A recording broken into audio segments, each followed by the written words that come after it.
Hi, welcome to grow with ഗ്രോഹ്.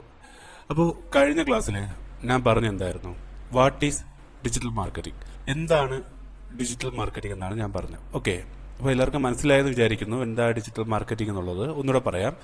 Digital പ്ലാറ്റ്ഫോംസിൽ അല്ലെങ്കിൽ digital മീഡിയയുടെ സഹായത്തോടു കൂടി നമ്മുടെ പ്രൊഡക്റ്റോ സർവീസോ ബ്രാൻഡോ നമ്മൾ ഉദ്ദേശിക്കുന്ന അല്ലെങ്കിൽ നമ്മൾ ടാർഗറ്റ് ചെയ്യുന്ന കസ്റ്റമേഴ്സിലേക്ക് എത്തിക്കുന്ന ഒരു പ്രോസസ്സ് അല്ലെങ്കിൽ ആ ഒരു അപ്രോച്ചിന് എന്ത് പറയാം, ഡിജിറ്റൽ മാർക്കറ്റിംഗ് എന്ന് പറയാം, ഇല്ലേ? ഇനി നമ്മൾ അറിഞ്ഞിരിക്കേണ്ടത് ഡിജിറ്റൽ മാർക്കറ്റിംഗിന്റെ ഇമ്പോർട്ടൻസ് എന്തൊക്കെയാന്ന് നോക്കാം.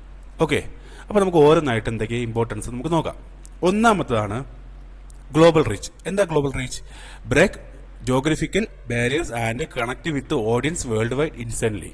അതായത് ഇപ്പം നമുക്ക് ഗ്ലോബലി എന്നെടുക്കാം. ഓക്കെ, അതായത് നമുക്ക് നമ്മുടെ ഒരു അഡ്വർടൈസ്മെന്റ് നമ്മൾ ഉദ്ദേശിക്കുന്ന ലൊക്കേഷനിലേക്ക്, അതായത് നമ്മൾ ട്രിവാൻഡ്രമാണ് വിചാരിക്കുക. അപ്പോൾ നമുക്ക് ട്രിവാൻഡ്രം മാത്രമല്ല, നമുക്ക് എന്ത് ചെയ്യാം, നമ്മൾ ഉദ്ദേശിക്കുന്ന മറ്റു ലൊക്കേഷനിലേക്ക് നമുക്ക് എന്ത് ചെയ്യാൻ പറ്റും, നമ്മുടെ നിമിഷ നേരം കൊണ്ട് നമ്മുടെ അഡ്വർടൈസ്മെന്റ് കൊടുക്കാൻ പറ്റും. അതന്നെ നമുക്ക് ഗ്ലോബൽ റീച്ച് എന്ന് പറയാം. ഓക്കെ, രണ്ടാമത്തെ എന്താ പറയുന്നത്, കോസ്റ്റ് എഫക്റ്റീവ്.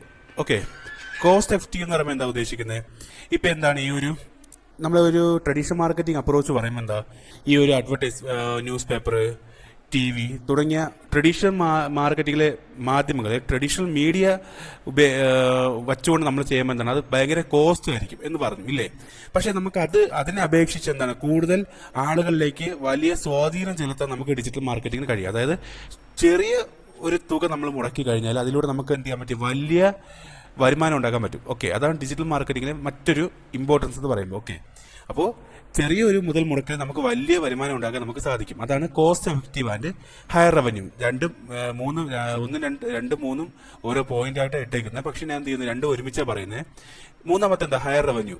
നേരത്തെ പറഞ്ഞ പോലെ ചെറിയ മുതൽ മുടക്കിൽ നമുക്ക് എന്ത് ചെയ്യാൻ പറ്റും, വലിയ വരുമാനം ഉണ്ടാക്കാൻ നമുക്ക് സാധിക്കും. അതാണ് ഹയർ റവന്യൂ. പിന്നെന്താ പറയുന്നത്, ബ്രാൻഡ് അവയർനെസ്. എന്താണ് ബ്രാൻഡ് അവയർനെസ്?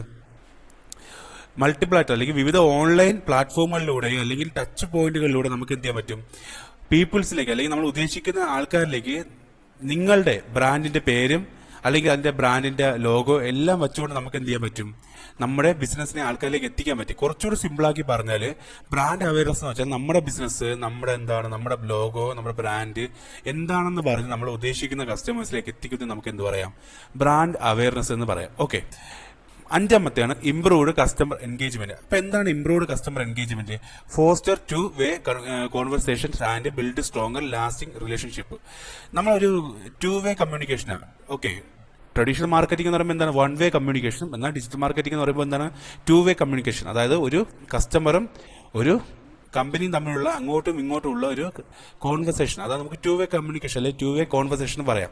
അതിലൂടെ നമുക്ക് എന്ത് ചെയ്യാൻ പറ്റും, ബിൽഡ് സ്ട്രോങ്ങർ, നമുക്ക് അവരുമായിട്ടുള്ള ബന്ധം എന്ത് ചെയ്യാൻ പറ്റും, കൂടുതൽ സ്ട്രോങ് ആക്കാൻ പറ്റും. അതോടൊപ്പം നമുക്ക് അവരുമായിട്ടുള്ള റിലേഷൻഷിപ്പ്, കസ്റ്റമറുമായിട്ടുള്ള റിലേഷൻഷിപ്പ് നമുക്ക് എന്ത് ചെയ്യാൻ പറ്റും, ഒരുപാട് നാൾ നമുക്ക് എന്ത് ചെയ്യാൻ പറ്റും, ബിൽഡ് ചെയ്യാൻ സാധിക്കും. അതാണ് ഇംപ്രൂവ്ഡ് കസ്റ്റമർ എൻഗേജ്മെന്റ് എന്ന് പറയുന്നത്. ഓക്കെ, അതായത് നല്ലൊരു ബന്ധം, നമുക്ക് കസ്റ്റമറുമായിട്ട് നല്ലൊരു ബന്ധം, നമുക്ക് ദീർഘകാലത്തിൽ നമുക്ക് നല്ലൊരു ബന്ധം കെട്ടിപ്പടുക്കാൻ നമുക്ക് സഹായിക്കുകയും ചെയ്യുന്ന ഒന്നാണ് ഇംപ്രൂവ്ഡ് കസ്റ്റമർ എൻഗേജ്മെന്റ് എന്ന് പറയുന്നത്. ഓക്കെ, മറ്റൊന്നാണ് മെഷറബിൾ റിസൾട്ട്. അതായത് നമുക്ക് നേരത്തെ പറഞ്ഞല്ലോ, ഫസ്റ്റ് നമ്മളൊരു കാര്യം പറഞ്ഞായിരുന്നു, മെഷറബിൾ റിസൾട്ട് എന്താണ്. നമുക്ക് ട്രഡീഷണൽ മാർക്കറ്റിംഗ് നമ്മളൊരു അഡ്വർടൈസ്മെന്റ് കൊടുത്തു, അല്ലെങ്കിൽ നമ്മളൊരു പത്ര പരസ്യം കൊടുത്തു, അല്ലെങ്കിൽ നമ്മളൊരു റേഡിയോ അഡ്വർടൈസ്മെന്റ് കൊടുത്തു. പക്ഷെ നമുക്ക് അതിലൂടെ റിസൾട്ട് നമുക്ക് അനലൈസ് ചെയ്യാൻ പറ്റുമോ? ഇല്ല.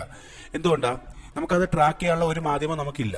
പക്ഷേ ഡിജിറ്റൽ മാർക്കറ്റിംഗ് നമുക്ക് എന്ത് ചെയ്യാൻ പറ്റും, നമ്മൾ അഡ്വർടൈസ്മെന്റ് കൊടുത്ത് അതിലൂടെ നമ്മളൊരു പ്രൊഡക്റ്റ് ഒരു കസ്റ്റമർ മേടിച്ചു, ഒരു കസ്റ്റമർ മേടിച്ചെന്നിരിക്കട്ടെ, ഇല്ലെങ്കിൽ നമ്മൾ സർവീസ് ഒരാൾക്ക് കൊടുത്തു, നമ്മുടെ ബിസിനസ്സിലേക്ക് ഒരാൾ വന്നു, നമ്മുടെ വെബ്സൈറ്റിലേക്ക് ഒരാൾ ക്ലിക്ക് ചെയ്തെത്തി, ഇതെല്ലാം നമുക്ക് എന്ത് ചെയ്യാൻ പറ്റും, ട്രാക്ക് ചെയ്യാൻ പറ്റും.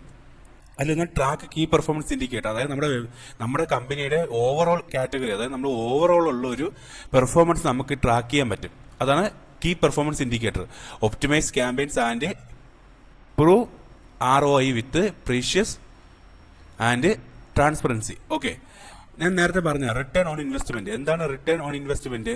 നമ്മൾ അഡ്വർടൈസ്മെന്റ് കൊടുക്കുമ്പോൾ, മുൻകൂറായിട്ട് നമ്മൾ അഡ്വർടൈസ്മെന്റ് കൊടുക്കുമ്പോൾ ആ അഡ്വർടൈസ്മെന്റിൽ നമുക്ക് വരുമാനം ഉണ്ടാവുകയാണെങ്കിൽ ആ വരുമാനത്തിന്റെ പെർസെന്റേജ് കണ്ടുപിടിക്കുന്നത് നമുക്ക് എന്ത് പറയാം, റിട്ടേൺ ഓൺ ഇൻവെസ്റ്റ്മെന്റ് എന്ന് പറയാം. ഓക്കെ, നമുക്ക് അതെല്ലാം എന്ത് ചെയ്യാൻ പറ്റും, നമ്മുടെ ബിസിനസിന്റെ എല്ലാ കാര്യം നമുക്ക് എന്ത് ചെയ്യാൻ പറ്റും, മെഷർ ചെയ്യാൻ പറ്റും. ഓക്കെ, റിസൾട്ട് മെഷർ ചെയ്യാൻ പറ്റും. അതാണ് മെഷറബിൾ റിസൾട്ട്സ് എന്ന് പറയുന്നത്.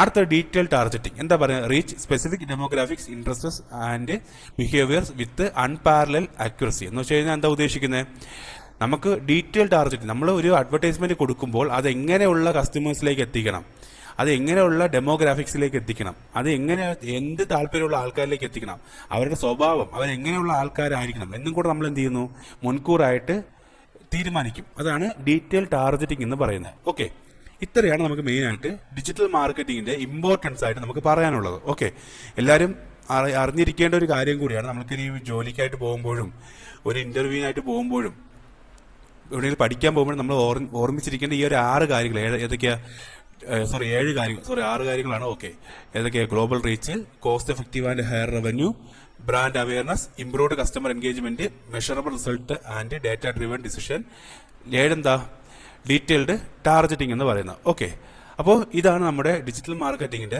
ഇമ്പോർട്ടൻസ് എന്ന് മെയിനായിട്ട് അറിഞ്ഞിരിക്കേണ്ട കാര്യങ്ങൾ. ഇമ്പോർട്ടൻസ് എന്ന് പറയുന്നത് ഓക്കെ, എല്ലാവരും മെയിനായിട്ട് അറിഞ്ഞിരിക്കേണ്ട കാര്യമാണ്. ഓക്കെ, നമ്മളൊരു മാർക്കറ്റിംഗ് നടത്തുമ്പോൾ, നമ്മളൊരു ബിസിനസ് നടത്തുമ്പോൾ, അല്ലെങ്കിൽ നമ്മളൊരു കസ്റ്റമറിന് വേണ്ടി ഒരു മാർക്കറ്റിംഗ് നടത്തുമ്പോൾ നമ്മൾ അറിഞ്ഞിരിക്കേണ്ട 7 ഇമ്പോർട്ടൻസ് എന്തൊക്കെയാണ് നമുക്ക് ഇത്രയും ഈ ഒരു ക്ലാസ്സിൽ പറഞ്ഞു കഴിഞ്ഞു. ഓക്കെ, എല്ലാവരും നന്നായിട്ട് എന്ത് ചെയ്യുക, ഇതിനു വേണ്ടി പ്രിപ്പയർ ആയിട്ടിരിക്കുക. ഓക്കെ.